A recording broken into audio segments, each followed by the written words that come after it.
یہ ہے جاپان، دنیا کی تیسری سب سے بڑی اور ایڈوانسڈ اکانومی، دنیا کا سب سے ہیلتھیسٹ کنٹری، جہاں پر آپ کو 90 سال کے لوگ عام چلتے پھرتے نظر آئیں گے۔ Zero crime rate, top quality education اور ہائی لیونگ سٹینڈرڈ جو کہ جاپان کو رہنے کے لیے بہترین کنٹری بناتے ہیں۔ لیکن اس ساری ترقی اور ڈیولپمنٹ کے پیچھے ایک خوفناک حقیقت چھپی ہوئی ہے، ایک ایسی ڈارک ریئلٹی جس کے بارے میں بہت کم لوگ بات کرتے ہیں، اور یہ بھی کہ جاپان آنے والے وقت میں کیسے کولیپس کر سکتا ہے۔ تھرل ٹی وی کی ویڈیوز میں ایک بار پھر سے خوش آمدید۔ یہ بات شاید سب بھول چکے ہوں گے، مگر 1980 میں جاپان کو اگلی سپر پاور سمجھا جاتا تھا۔ اس وقت یہی لگتا تھا کہ جاپان امریکہ کو پیچھے چھوڑ دے گا اور اس کی سیٹ سنبھال لے گا، جیسا کہ آج چائنا کر رہا ہے۔ اس خوف کی بہت بڑی وجہ تھی وہ امپریسو گروتھ جو کہ پچھلے کچھ سالوں میں جاپان نے حاصل کی تھی۔ اس وقت جاپان کی اکانومی کو ویسٹرن اکنامک سسٹم سے کافی بہتر اور اسٹرانگ سمجھا جاتا تھا۔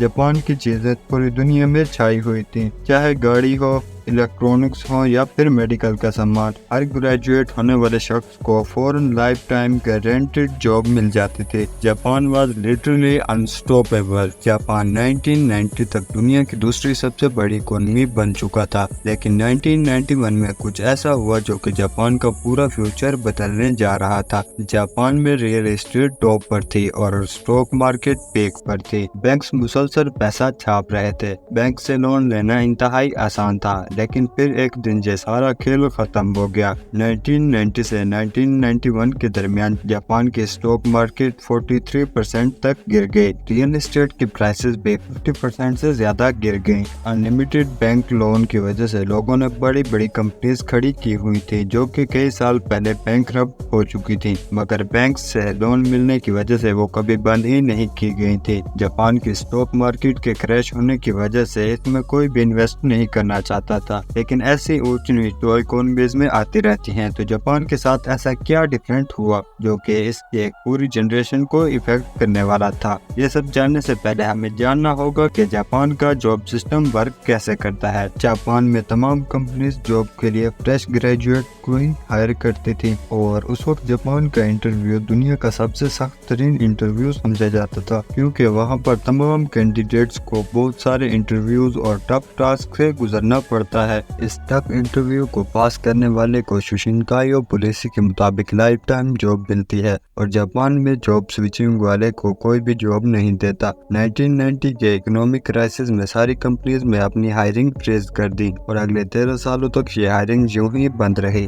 اور جب جابز کھلی تو ان کی ایج 35 سے 40 ایئرز ہو چکی تھی، اور کوئی بھی کمپنی انہیں ہائر کرنا نہیں چاہتی تھی کیونکہ وہ فریش گریجویٹس کو ہی ہائر کرتے تھے۔ یہ ایک پوری جنریشن تھی، تقریباً 2 کروڑ لوگ، جنہیں لاسٹ جنریشن آف جاپان بھی کہا جاتا ہے۔ ان میں سے کچھ لوگ تو لو پیئنگ جاب بھی کرتے ہیں، جبکہ کچھ لوگ اپنے والدین پر ڈیپینڈنٹ ہیں، یعنی آج بھی جاپان میں لاکھوں لوگ بے روزگار ہیں۔ جاپان ان چند کنٹریز میں سے ایک ہے جہاں کے لوگوں کی عمریں بہت لمبی ہوتی ہیں۔ جاپان کی 30% آبادی 60 ابو ہے۔ جاپان کی گورنمنٹ اب ان لوگوں کو لے کر کافی سیریس ہے۔ کیا پتا کہ یہ لاسٹ جنریشن جاپان کی ڈاؤن فال کا سبب ہی نہ بن جائے، یہ تو آنے والا وقت ہی بتائے گا۔ اگر آپ کو تھرل ٹی وی کی یہ ویڈیو پسند آئی ہو تو اسے لائک اور چینل کو سبسکرائب کر دیں۔